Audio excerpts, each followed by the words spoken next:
आज के क्लास में हम लोग उत्परिवर्तन के बारे में पढ़ने वाले हैं। तो उत्परिवर्तन क्या होता है उसके बारे में हम लोग समझेंगे।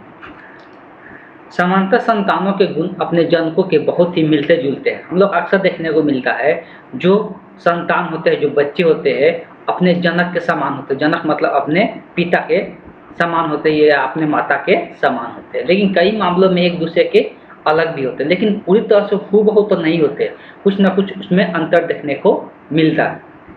इन विभिन्नताओं को ही हम लोग विभिन्नता कहते हैं। तो हम लोग पहले भी जान चुके थे। जो ये तो आनुवंशिक होते हैं, वातावरण के प्रभाव से अस्थायी रूप से परिलक्षित होते हैं। वातावरण के प्रभाव से भी कुछ हम लोग अंतर देखने को मिलता है। आनुवंशिक परिवर्तन अस्थायी होते हैं। जो आनुवंशिक परिवर्तन हम लोग को देखने को मिलता है, जो आनुवंशिक होते हैं, एक वंश से दूसरे वंश में जो परिवर्तन देखने को मिलता है वो अस्थायी होता है, उसमें कोई परिवर्तन नहीं होता है। लेकिन जो वातावरणीय परिवर्तन होता है वो अस्थायी होता है। वो वातावरण बदलने के साथ साथ वो बदलते रहता है, लेकिन जो आनुवंशिक लक्षण होते हैं वो कभी भी वो चेंज नहीं होता है। एक पीढ़ी से दूसरे पीढ़ी में स्थानांतरित ये होते रहता है। जो आनुवंशिक परिवर्तन होता है हमेशा एक पीढ़ी से दूसरे पीढ़ी में परिवर्तन होते रहता है। अगर उत्परिवर्तन का बात करेंगे तो उत्परिवर्तन किसी भी जीव में अचानक होने वाली विशाल सतत विभिन्नता। होता क्या है कि वो अपने जनक से बिल्कुल ही क्या हो जाता है, अलग हो जाता है। अचानक से एक बहुत बड़ा परिवर्तन देखने को मिलता है, अपने जनक से पूरी तरह से अलग दिखने लगता है। जब ऐसा संतान उत्पन्न होता है जो अपने जनक से पूरी तरह से अलग दिखने लगा, उसी को हम लोग क्या कहते हैं, उत्परिवर्तन कहते हैं। उसी को हम लोग क्या कहते हैं, उत्परिवर्तन कहते हैं। अगर उत्परिवर्तन के हेडिंग उत्परिवर्तन के बारे में लिखना चाहते हैं तो लिख सकते हैं, इसलिए कि बहुत बार देखने को मिलेगा, इसलिए इसको उत्परिवर्तन हेडिंग डाल के इसका डेफिनेशन लिख लेना है। उत्परिवर्तन में लिख लेना है, किसी जीव में अचानक होने वाली विशाल असतत विभिन्नताएं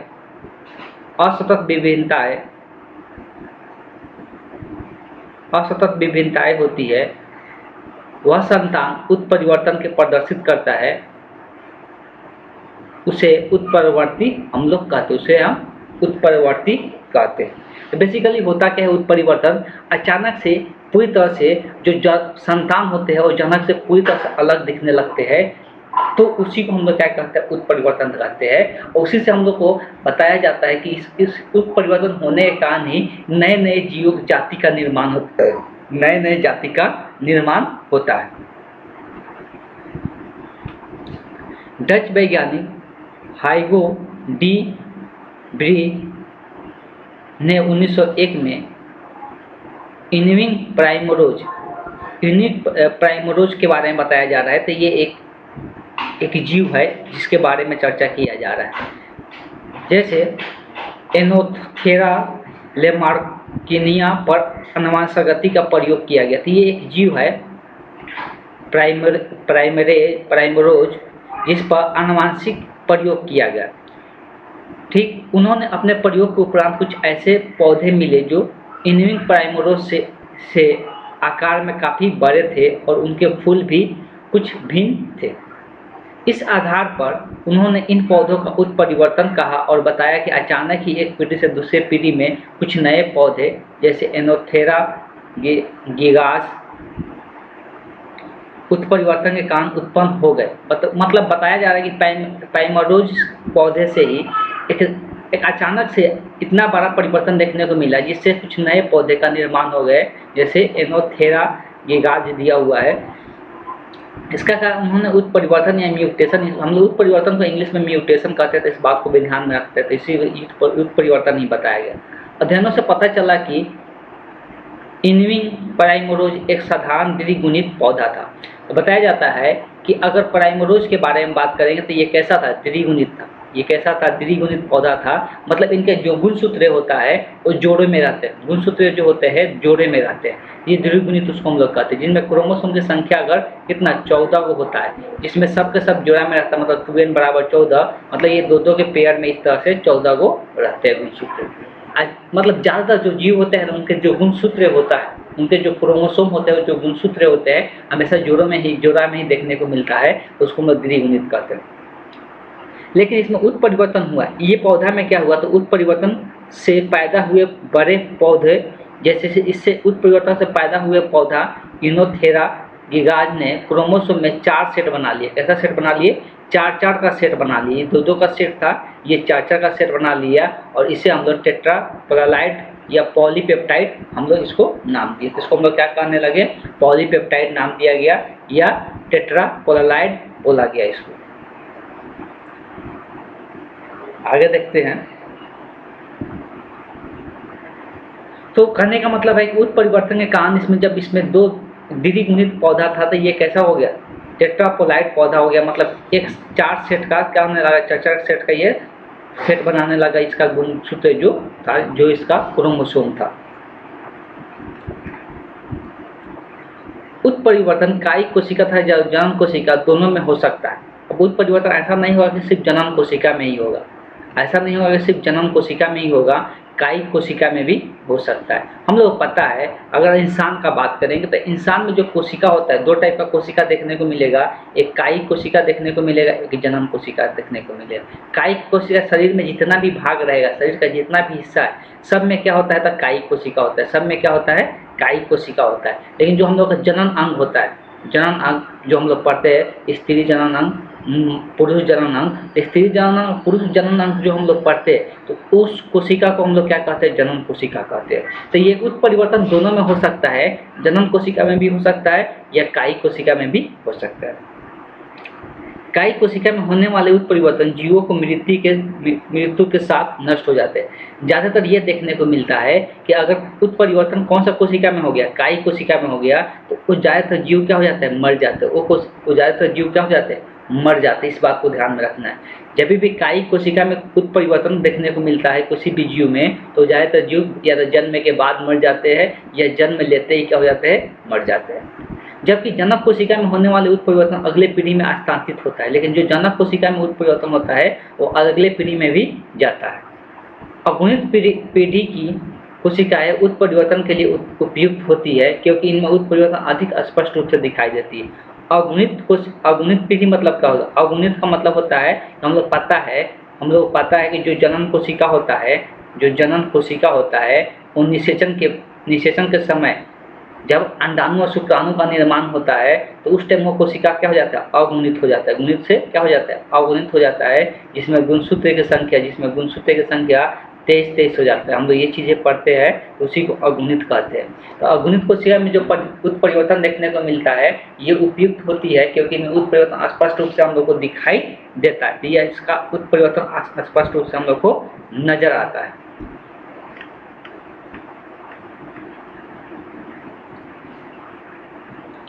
एक या अधिक जीनों में हुआ उत्परिवर्तन जो होता है, अगर एक जीन में हो या एक से अधिक जीन में उत्परिवर्तन हो, एक या अधिक लक्षणों को प्रभावित कर सकती है।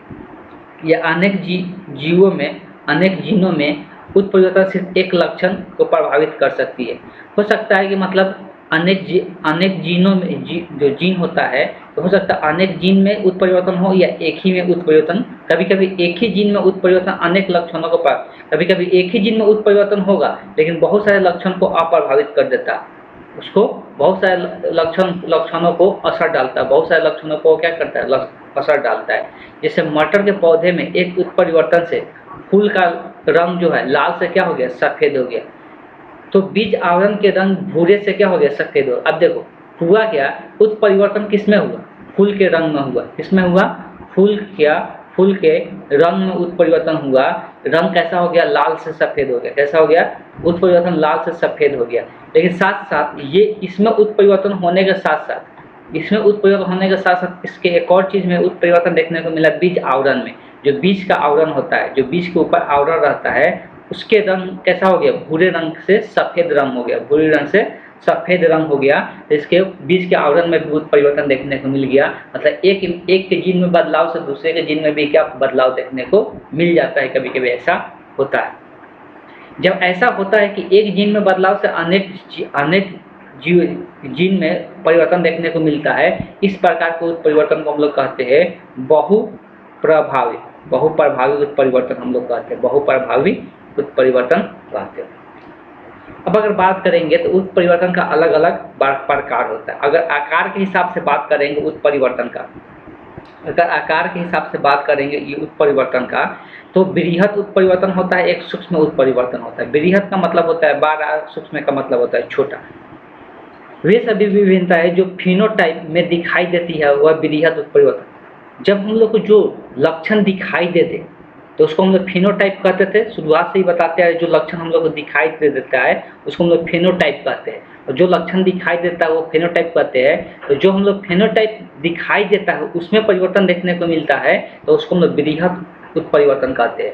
जैसे कि हम लोग क्या होता है कि हम लोग को ये दिखाई दे रहा है कि ये कैपिटल टी स्मॉल टी है, तो ये कैसा दिख रहा है, लंबा दिख रहा है, तो ये हम लोग को गुण दिखाई दे रहा है कि ये लंबा है।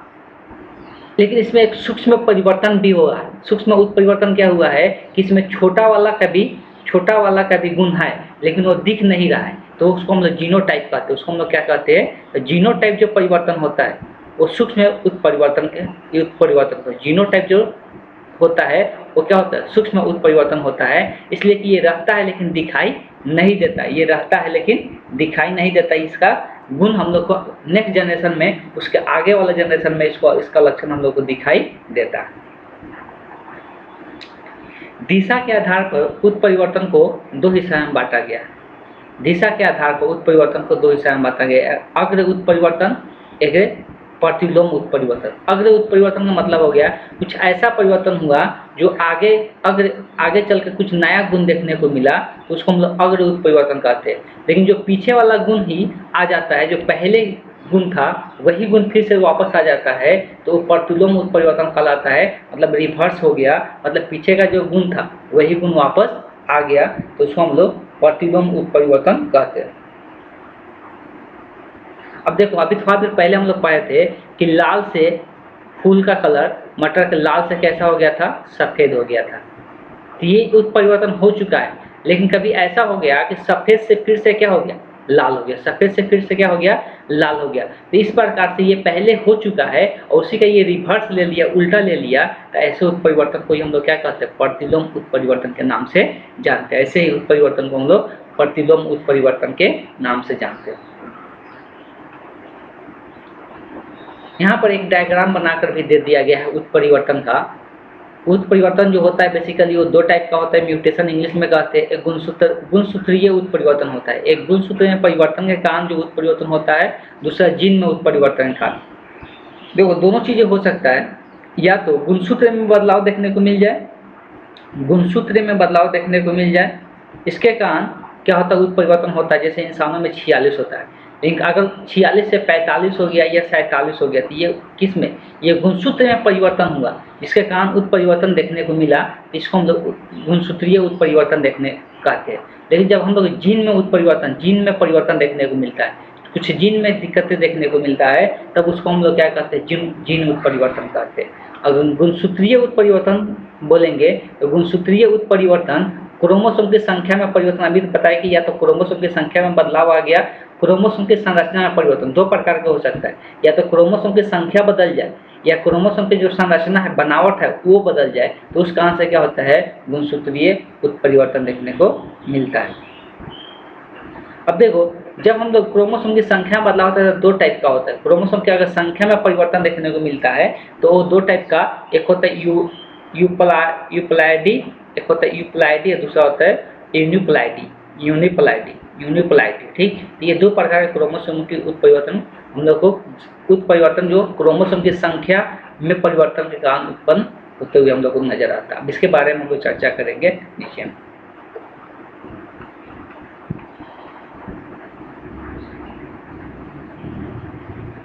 सबसे पहले यहाँ पर दिया हुआ है गुणसूत्रीय उत्परिवर्तन, क्रोमोसोमल म्यूटेशन। गुणसूत्र में उत्परिवर्तन के कारण होने वाले, गुणसूत्र में परिवर्तन के कारण होने वाले उत्परिवर्तन के बारे में देखने वाले। क्रोमोसोम की संख्या एवं संरचना, इसमें दो टाइप हम लोग देखे थे, या तो उसके संख्या में बदलाव आए या उसके संरचना, उसके बनावट में बदलाव आने के कारण गुणसूत्रीय उत्परिवर्तन देखने को मिलता है। सबसे पहले हम लोग यहाँ पर बात करेंगे क्रोमोसोम की संख्या में परिवर्तन के बारे में बात करेंगे। क्रोमोसोम की संख्या में परिवर्तन होने के कारण उत्परिवर्तन हम लोग को देखने को मिलता है। किसी भी जीव में क्रोमोसोम की संख्या निश्चित होती है। अब देखो, बात करेंगे कोई भी जीव है तो उसमें जो गुणसूत्र होता है, क्रोमोसोम मतलब गुणसूत्र होता है, तो गुणसूत्र की जो संख्या होता है वो हमेशा निश्चित होता है। जैसे इंसानों में बात करेंगे तो 46 होता है, ये जोड़ा में रहता है इसलिए इसको 2n बराबर 46 से दिखाया जाता है। तो ये इंसानों में बात करेंगे तो 46 होता है। ये सब याद पहले भी लिखवा भी चुके हैं। मकई का बात करेंगे तो मकई में गुणसूत्र की संख्या कितना होता है, 20 होता है। मटर में 14 होता है, ये सब पहले से लिखवा दिया। सब के सब ये जोड़ा में रहते थे। ये सब के सब कैसा होता है, ये द्विगुणित होता है। सब के सब कैसा होता है, द्विगुणित होता है, इसलिए कि ये जोड़ा में रहता है। युग्मकों के निर्माण होने के समय अर्धसूत्री विभाजन अगुणित अवस्था में आ जाती है। हमको पता है कि जब भी इसका युग्मक बनता है, इंसानों में भी नर युग्मक मादा युग्मक बनता है, तो ये अर्धसूत्री विभाजन होता है। मतलब ये 23 में क्या हो जाता है, बढ़ जाता है। या तो इंसान का बात करेंगे या मक्का का बात करेंगे, उसमें भी जो स्त्री और पुरुष वाला पार्ट रहेगा, स्त्री जनन, मादा जनन, नर जनन जो होगा, उसमें भी ये 23 में बढ़ जाएगा। मतलब सब 20 है तो ये भी 10 में क्या हो जाता है, बढ़ जाता है। सब में ऐसा देखने को मिलता है। तो ये जब बढ़ने के बाद जो बनता है उसको हम अगुणित कहते हैं। क्या कहते हैं उसको, अगुणित कहते हैं। इंग्लिश में हैप्लॉइड कहते हैं। ठीक है, इस अवस्था में आ जाता है। ये दोनों युग्मक को नर और मादा के संलग्न से, उनको पता है कि फिर से मादा, नर और मादा के युग्मक आपस में मिलकर क्या होता है, फिर से ये द्विगुणित हो जाता है। हमको पता है कि 23 फिर से मिलके ये द्विगुणित हो जाता है जब युग्मनज का निर्माण होता है। ये दोनों युग्मक होता है, आपस में मिलकर 46 हो जाता है, तो ये युग्मनज बन जाता है और फिर से ये कैसा हो जाता है, द्विगुणित हो जाता है। फिर से ये कैसा हो जाता है, द्विगुणित हो जाता है। इस प्रकार से देखने को मिलता है, अवस्था में कायम हो जाती है। इनमें दो जीनीम मौजूद होते हैं। जब किसी जीव में क्रोमोसोम की संख्या में परिवर्तन हो जाता है, लेकिन इसी के दौरान किसी कारण से इसके क्रोमोसोम में परिवर्तन हो गया, तो अगर परिवर्तन हुआ क्रोमोसोम में, तो उसी को हम लोग क्या कहते हैं, क्रोमोसोम की संख्या में परिवर्तन कहते हैं, जिसके कारण परिवर्तन देखने को मिलता है। अब देखो, इसी प्रकार से हम लोग देखने को मिलता है बहुगुणिता। बहुगुणिता क्या होता है, इसके बारे में हम लोग समझेंगे। तो अभी हम लोग ये क्या हो रहा है, जोड़ा में रह रहा है ना, तो इसी में परिवर्तन हम लोग को देखने को मिलता है। देखो दिया है, कोशिका विभाजन के समय होने वाले गड़बड़ियाँ। जब कोशिका का विभाजन होते रहता है, हमको पता है कोशिका का विभाजन होकर नई कोशिका का निर्माण होता है, तो होने वाले गड़बड़ियाँ क्रोमोसोम की संख्या में परिवर्तन हो जाता था। उसी टाइम जब कोशिका का विभाजन होते रहता है तो उसी क्रोमोसोम में परिवर्तन हो जाता है किसी कारण से। यह परिवर्तन दो प्रकार का हो सकता है। ये परिवर्तन दो प्रकार का देखने को मिलेगा, जो ऊपर हम लोग देखे थे, इप्लॉडी और दूसरा था एनोप्लॉडी। इप्लॉडी और एनोप्लॉडी। इप्लॉडी में क्या होता है, जिसको हिंदी में हम लोग कहते हैं सुगुणिता। हिंदी में क्या कहते हैं उसको, सुगुणिता हम लोग कहते हैं। जब क्रोमोसोम के अगुणित सेट संपूर्ण रूप से वृद्धि होती है, इसे अगुणिता कहते हैं। मतलब जो क्रोमोसोम अगुणित सेट होता है वो संपूर्ण रूप से वृद्धि करती है। इस प्रकार के जीवों में यूप्लॉइड कहते हैं। इस प्रकार के जीवों को यूप्लॉइड कहते हैं। इसे सत्य बहुगुणिता भी कहते हैं। किसी कोशिका में अगर क्रोमोसोम की संख्या, यहाँ पर लिखा हुआ है, किसी कोशिका में क्रोमोसोम की संख्या 3 गुनी हो तो इसे ट्रिप्लॉइड कहते हैं। 4 गुनी हो तो टेट्राप्लॉइड कहते हैं। 5 गुनी हो तो पेप्टाप्लॉइड कहते हैं। 6 गुनी हो तो हेक्साप्लॉइड कहते हैं। उससे ज़्यादा हो तो पॉलीप्लॉइड कहते हैं। कहने का मतलब क्या हो गया कि पहले तो 2-2 के जोड़ा में था, गुणसूत्र कैसे थे, 2-2 के जोड़ा में था, तो इसको हम लोग 2n से दिखा रहे थे। लेकिन हो सकता है कि ये कैसा बन जाए, 3 के जोड़ा में आ जाए, या हो सकता है कि ये 4 के जोड़ा में आ जाए, या हो सकता है ये 5 के जोड़ा में आ जाए। तो जब ये जोड़ा में आना शुरू हो जाएगा, जोड़ा मतलब 2 गुना से 3 गुना में या 4 गुना में आना शुरू हो जाएगा, तो ये कैसा, ये जो जिस प्रकार की ये क्या हो गया, जिस प्रकार के गुणसूत्र में परिवर्तन हुआ, इसको हम लोग यूप्लॉइडी हम लोग कहते हैं। क्या कहते हैं, यूप्लॉइडी हम लोग कहते हैं। और इसका एग्जाम्पल के तौर पर समझ सकते हैं। मान लो कि 2 युग्मक, 2 जीन इस प्रकार से था, ए था। ये पहले जोड़ा में कैसा था, ए था, लेकिन अब ये वृद्धि करके ये 3-3 के जोड़ा में हो गया। कैसे हो गया, 3-3 के जोड़ा में हो गया। तो ये समान है। ये कैसा है, तो ये समान है, मतलब दोनों को दोनों फैक्टर कैसा है, दोनों को दोनों एलील कैसा है, समान है। तो इस प्रकार का जब होता है तो उसको स्वबहुगुणिता हम लोग कहते हैं। उसको हम लोग क्या कहते हैं, स्वबहुगुणिता कहते हैं। एक टर्म मिलेगा पर बहुगुणिता। इसको हम लोग स्वबहुगुणिता कहते हैं। ये जो समान होता है तो स्वबहुगुणिता। जैसे कि अगर ए बी का जोड़ा था और इसमें इंक्रीज करके इस प्रकार से बन गया ए बी बी, तो ये दोनों में इंक्रीज हो रहा है, ए में भी और बी में भी। ऐसे भी हो सकता है 3-3 का जोड़ा था, ए 3 बार 3 बार बी भी आ जाएगा। तो ये जो परिवर्तन हुआ, ये जो जीन में परिवर्तन हुआ, इसको हम लोग पर बहुगुणिता कहते हैं, इसको हम लोग पर बहुगुणिता कहते हैं।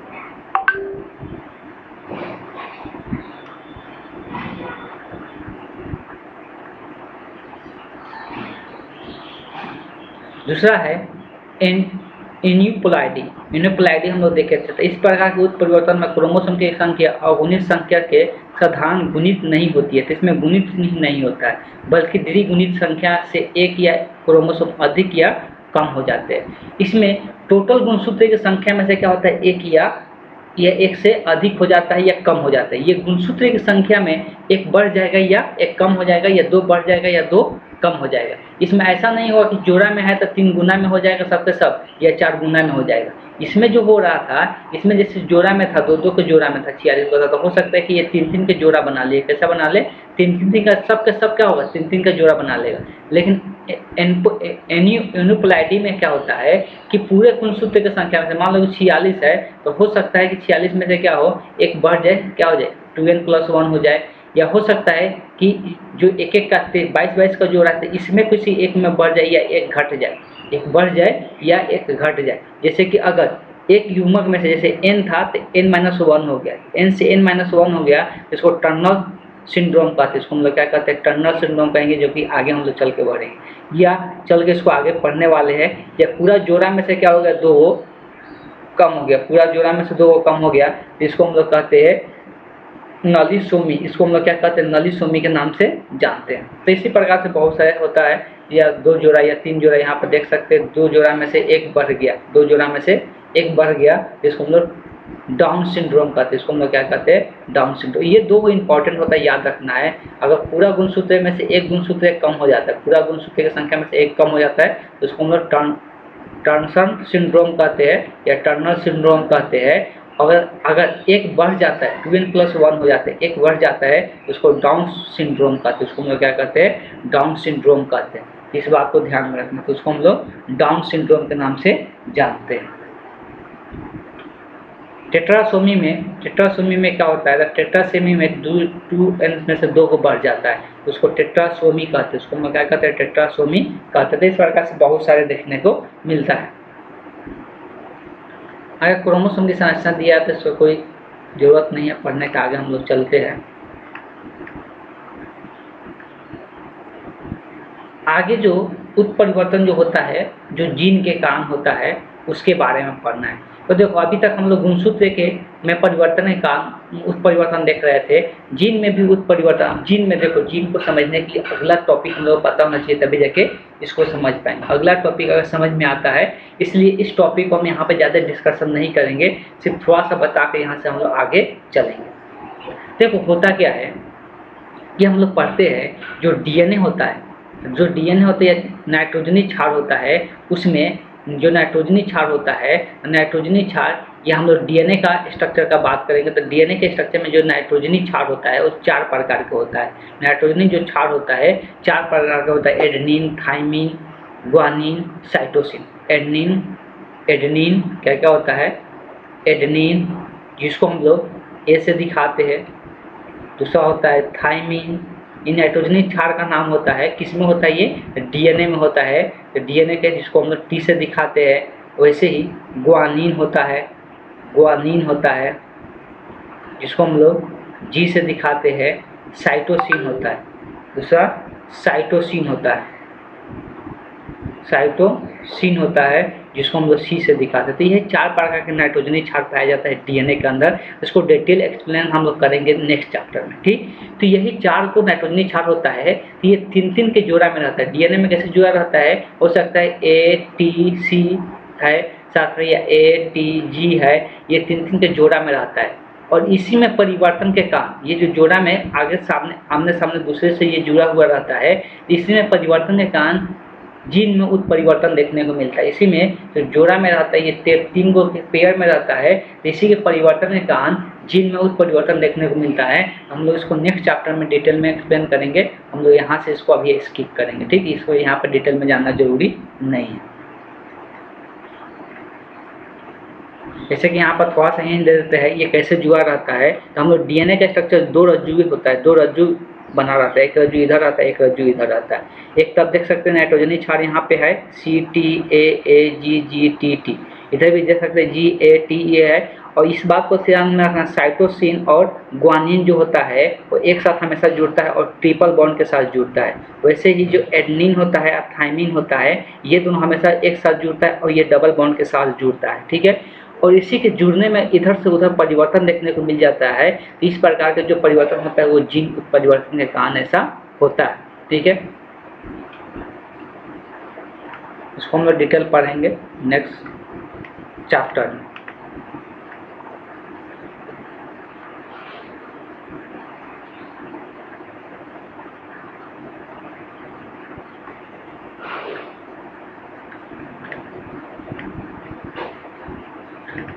अब कुछ यहाँ पर दिया हुआ है, पादप विकास में उत्परिवर्तन की भूमिका। जो पादप का विकास होता है उसमें उत्परिवर्तन के क्या क्या भूमिका रहता है उसके बारे में हम लोग पढ़ने वाले हैं, तो देख लेते हैं। और हम लोग को आनुवांशिक विकार हम लोग यहाँ से नेक्स्ट क्लास में स्टार्ट करेंगे, तो यहाँ पर तब तक देख लेते हैं। पादप विकास में उत्परिवर्तन की भूमिका क्या होता है, कि उत्परिवर्तन से कुछ फायदा होता है कि नहीं उसके बारे में देखना है। उत्परिवर्तन जो होता है उससे कुछ हम लोग को बेनिफिट होता है कि नहीं होता है, तो उसको पादप के विकास में उत्परिवर्तन में कुछ फायदा भी होता है। पौधे में नई नई उत्तम किस्में, अब हमको पता है कि हम लोग जो खेती करते हैं, ठीक है, तो उसमें हम लोग क्या चाहिए, नया नया किस्म के विकसित पौधा चाहिए। नया नया किस्म के विकसित पौधा का मतलब ये है कि जो हम लोग गेहूँ बोते हैं, हो सकता है उसमें प्रोटीन का मात्रा हमको ज़्यादा चाहिए, या हो सकता है ऐसा गेहूँ का निर्माण हो जो कम जगह में ज़्यादा मात्रा में बीज उत्पन्न करे, कम जगहों में ज़्यादा मात्रा में हम लोग को उपज उत्पन्न करे। इस प्रकार से नए नए किस्म का हम लोग को क्या पौधा चाहिए, इसलिए उसमें उत्परिवर्तन कराना जरूरी हो जाता है। ये उत्परिवर्तन के कारण ही हम लोग नए नए चीज़ों का विकास कर पाते हैं, या नए नए सब्जियों का भी क्या कर सकते हैं, विकास कर सकते हैं, कुछ नए प्रकार के सब्जी का भी निर्माण कर सकते हैं उत्परिवर्तन लाकर। इसलिए उत्परिवर्तन की भूमिका बहुत इंपॉर्टेंट रखता है। गेहूं के सरबती सोनारा उपजाति का उत्पादन डॉक्टर एम.एस. स्वामीनाथन ने मैक्सिकन किस्म से किया था। अब देखो मैक्सिकन का एक किस्म था गेहूं का, उसी से उत्परिवर्तन कराकर एक गेहूं का उपजाति का निर्माण किया गया, जिसका नाम दिया गया सरबती सोनारा नाम दिया गया। इसमें पाए जाने वाले प्रोटीन, इसमें प्रोटीन से देखो पहले 9% था, तो मैक्सिकन जो किस्म था उसमें 9%, ये 9% कितना प्रतिशत इसमें हो गया, 14% हो गया। तो इसमें प्रोटीन का मात्रा क्या कर दिया गया, बढ़ा दिया गया उत्परिवर्तन कराकर। तो ये उत्परिवर्तन का फायदा है। वैसे ही धान में भी दिया हुआ है, धान के एक उत्परिवर्ती प्रजाति क्या है, तो उत्परिवर्तन से निर्माण किया गया एक प्रजाति है मेरी आई। क्या है, मेरी आई। ये मेरी आई एक प्रजाति है धान का। उत्पादन गामा किरणों के प्रयोग से, इसको कैसे उत्परिवर्तन कराया गया था, तो गामा किरण के सहायता से किया गया था। इससे कम समय में अधिक गुणवत्ता वाली फसल की प्राप्ति होती है। तो इसमें कम समय में अधिक गुण वाले फसल का इससे प्राप्त होता है रेमी आई से। जौ का उत्परिवर्तन, जौ भी प्राप्त किया गया था। उत्परिवर्तित किस्में तैयार की गई थी जो पुराने किस्मों से अनेक गुण से सर्वश्रेष्ठ था। मतलब जो पहले पुराना होता था जौ, उससे बहुत ज़्यादा अच्छा गुण वाले जौ का निर्माण किया गया था उत्परिवर्तन करके। तथा ऐसे बहुत सारी चीज़ें हैं जो उत्परिवर्तन करके नए नए किस्म का प्रजाति उत्पन्न किया जाता है उत्परिवर्तन करा के।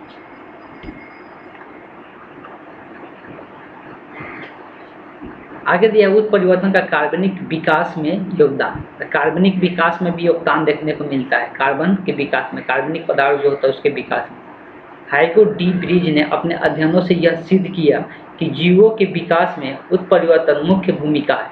तो जीवों का विकास जो होता है उसमें उत्परिवर्तन एक मुख्य भूमिका होता है।